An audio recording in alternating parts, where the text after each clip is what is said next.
COVID-19 took the world by surprise. The virus spread globally, impacting communities, ecosystems, and supply chains. Industries like tourism, healthcare, hospitality, entertainment, airport transportation, etc., had a massive hard hit on themselves. The focus today for most businesses is now protecting employees, managing the risk of supply chain disruptions, as well as looking at the overall aspect of how do we protect the business. The Sri Lanka Institute of Marketing, the national body of marketing, celebrates this year 50 years of existence, feeding abundance of marketing knowledge over decades, and they have helped many organizations and business to inspire globally. Slim believes that it is their national responsibility to help communities, institutions, as well as to help them during difficult times. So Slim presents a knowledge-sharing discussion platform where I have the pleasure of interviewing a number of different personalities from various industries to share their secrets, recommendations, what's best to do in a crisis situation. We have gone through this before, but the realm of going through it again, what do we do in a situation like this? There are a number of queries coming up now. People are questioning as to what will happen to their daily income. With all of this, we'll be managing that will enlighten a number of marketing fraternity friends as well as business corporates to join us in this engagement, and we'll take on from there to see how best we can support you during a pandemic crisis. Now today we're joined by the Independent Non-Executive Director at SDB Bank, the board member for South Asia Pacific Partnership of Sri Lanka. Previously, he held the position of Private Secretary to the Honourable Deputy Speaker at Parliament, and he held the position of Chairman of the Regional Development Bank, CEO, Head of DFCC Consulting Private Limited, and Vice President, Regional Manager for DFCC Bank. Today, we're going to speak on the topic of burning issue of managing crisis during a cash flow. We're very honored to have with us Mr. Prasanna Premaratne, who has joined me on this live session here today. Good day to you. We certainly hope you're staying safe, and it's great to join you in this very important juncture that we see how Sri Lanka can go forward with the initiatives. My first question to you: COVID-19 has put most businesses into a mode of survival thinking, and in such a mode, business leaders can get dragged into focusing more on profitability, on revenue when it comes to staff security and their welfare, stakeholder management, etc. and etc. In such a backdrop, there is a huge focus primarily towards cash flow. I think it's the right time to talk about this cash flow management, especially when you talk about the cash flow management, whether it is a large company or a small company, it is very important that we have a positive cash flow. That means we should have cash in our drawer to make the payments, especially the salaries on time and other payments like electricity bills, water bills, and your other EPF, ETF, that kind of thing. So it is very important that we have sufficient cash with us.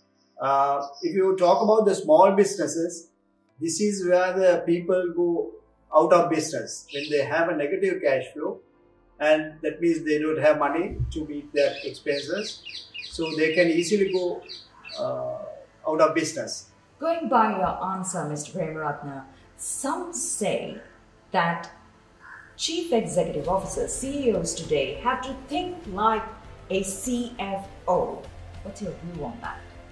Well, of course, yes. Because CFO is the person who is managing the cash flows, and he is the one who is giving all the information to the CEO regarding the financial situation of the company. So depending on his report, only CEO takes, together with the board, takes decisions. So it is very important that see, you understand the current situation and the financial situation of the company and manage the affairs. In this time, there is a hard call for staff costs without getting emotional in the interest of better cash management. Or is this the time to take care of staff in order to maintain better, strong relationship, more like royalty to taking care of staff? Well, Sharon, it's like this. When you take a company, whether it is a small or a big company, we work as a family and a team. So it is up to the employee and the employer to act together as a team, as a family. So from company's point of view, the management should look after their staff. You should not kind of harass them at this moment, because everybody is facing this difficult situation. As you know, if you have a peace at home and if you have a happy home, so you can come and deliver at your workplace. That is very important. So human resource is a very important aspect in a company. So I don't think that we should harass especially the junior staff, because they get only a very small amount as salary. But of course, on their side, they should put in more than 100% to the company and come out of this difficult situation. And we must not expect overtime or extra gratia payment, that kind of thing. So they must understand the situation, because when there are good times, the company has always given you a lot of incentives, ex gratia payments, bonuses, various things. So I think even the staff should understand the situation, and then they should put in more than 100% to the betterment of the company. Now, at the center of cash flow management is the notion of getting your customers to pay early and delaying your supplier payments as much as possible. But in this context, would it be challenging to take this approach, because all these businesses are hit and no one would like to go and get paid late? So how do we overcome in such a situation like this? Because people need to curtail their day-to-day needs. Yes, Sharon. Everybody likes to delay their payments. That is the normal practice in Sri Lanka. People ask for credit if you want to buy something. But at the same time, as you said, everybody is facing this crisis situation. So everyone would like to have their money in their drawer. So for the essential payments and all that. Now, for an example, if you take take a bank, right now, since last year, the government was giving a lot of concessions to the small and medium industries as well as for the other companies, and then they extended through the banks a moratorium, that means to postpone their capital and interest payments. So it's a difficult situation for the banks. So, but and this time we just ended this moratorium period, and then this happened. So now the government is proposing another moratorium, which the banks have agreed to give. I mean, everybody can understand the difficult situation. But at the same time, if you think from the bank's point of view, banks are also hit because we don't get the cash flows in. So banks will find difficult to maintain their lending and all that stuff. So I mean, it's a cycle. You bring money into the bank, and then you give it back to the customers and also to the depositors. So that kind of a situation. So anybody would like to delay their payments, but at the same time, you must not delay too much. Mr. Premaratna, over-dependence on a single limited number of markets would be a key impact for a number of organizations and institutions.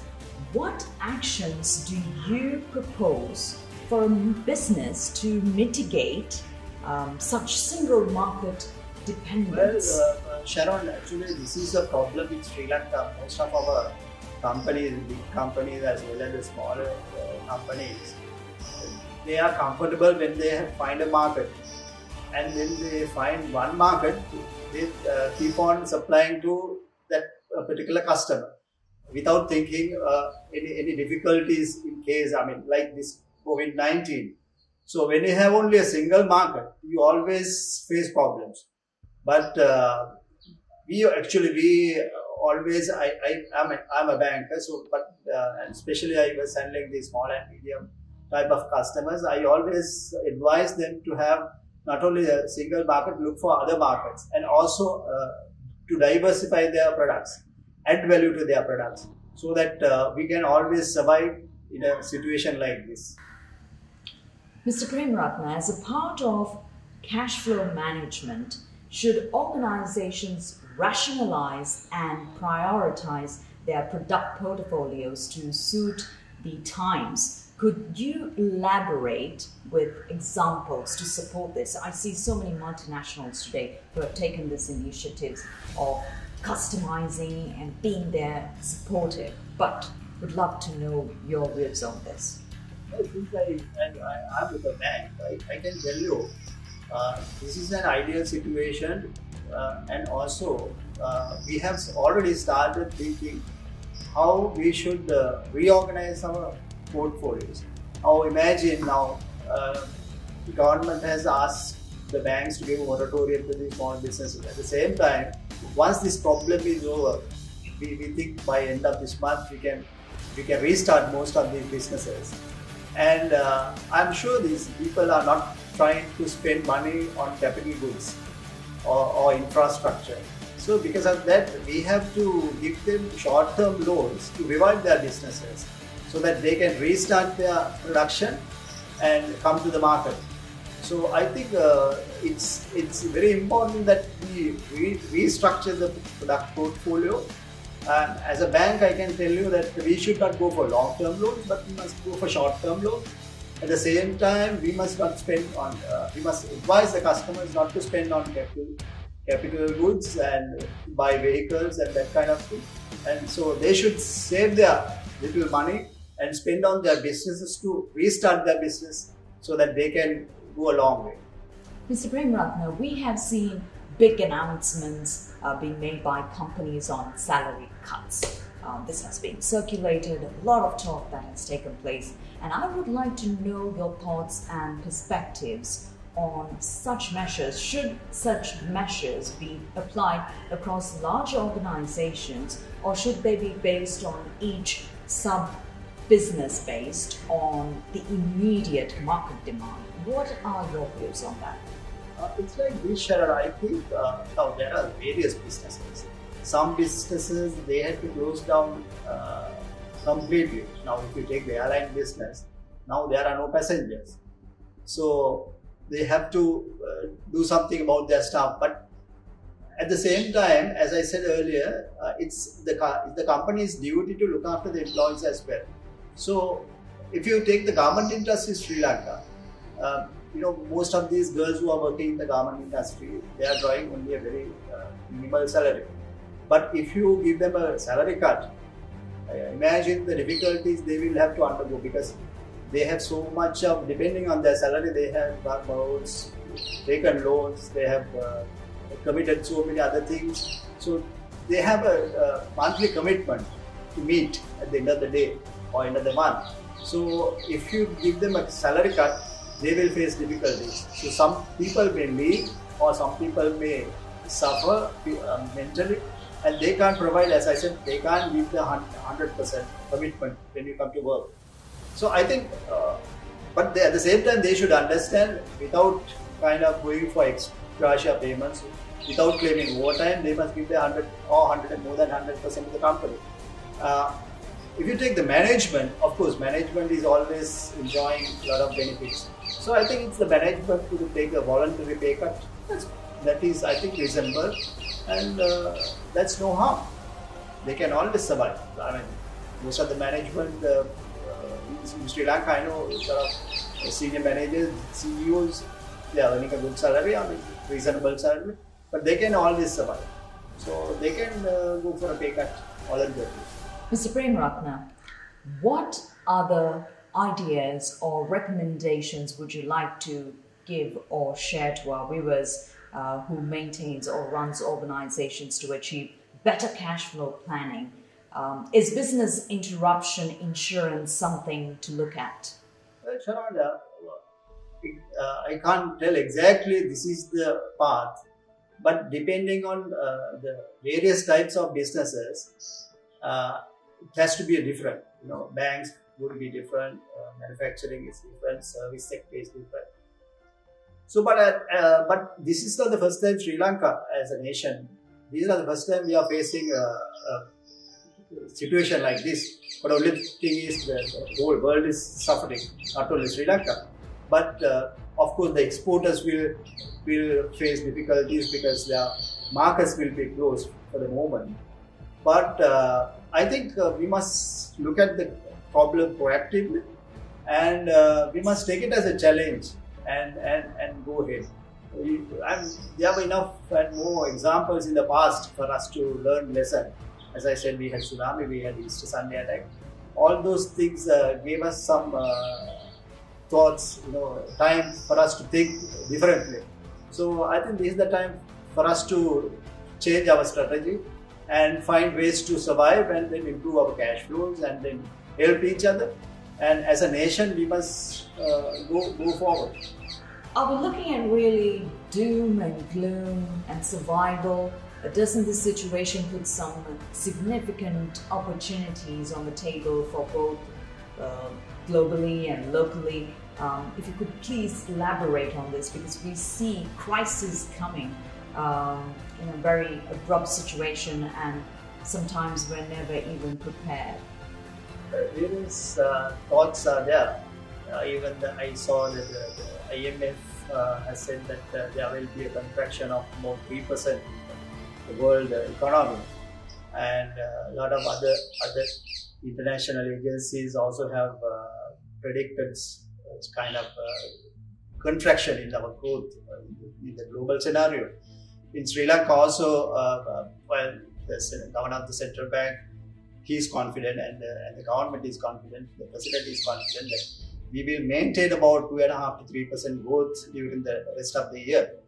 Well, I think if you think proactively and positively, we should be able to come up. And then, as you said, we must look for new opportunities. Now, these days you can see people are not going to supermarkets, but a lot of delivery channels are coming to your house doorstep. So a lot of people have got opportunities by bringing in a lot of goods to the household. So that means we are creating a business kind of thing. And I heard that a lot of people are now working from home, and also working through digital channels. So these are the opportunities. So we can look at those things. And this is one or two, but there are many if you really sit and work it out. Connecting this back to the topic, how can the right cash flow planning better equip an organization to capitalize on such opportunities to have an edge over others? We're trying to be ahead of organization in a competitive world, and here we are going through a pandemic crisis. As we started, I said that the cash flow management and the positive cash flows is the most important thing for a company to survive and to expand and grow.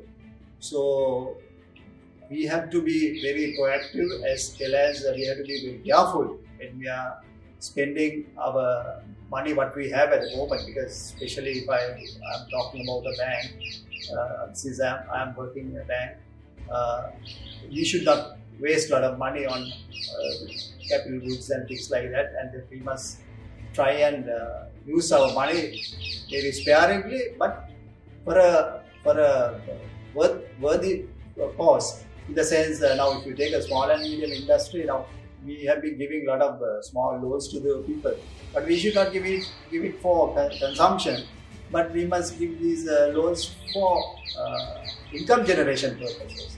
So that is how we should look at the market. So this is what I can tell you. Well, there are so many other options. So people have to sit and really work it out. Mr. Premaratne, it's been an absolute pleasure to have you with us on this very insightful discussion. If you were to summarize in the form of recommendation, what would you like to say as a take-home for all our viewers? Well, this is not the first time we are facing a challenge like this as a nation. So we must come back after the new year, and you have enjoyed about month-long holiday. So we have energy. So why not we start fresh and leave aside all the bad things at home and think fresh and start fresh, and we'll work as a team and we'll help the nation to grow. I mean, I'm sure that this is an ideal opportunity for Sri Lanka to come out of this whole problem, as well as we can grow our economy to a greater heights. Mr. Premaratne, it's an absolute honor and privilege to have you with us on our program. We certainly hope you stay safe. Thank you for the recommendations being shared. To all our viewers, we certainly hope you have some knowledge that you gained today with today's discussion. And from time to time, we'll be interviewing different personalities to gain their insights and best recommendations as to what we can do in terms of managing the crisis. On behalf of the Sri Lanka Institute of Marketing, we'd like to say thank you for joining us on our program. Until we see you next time, stay safe.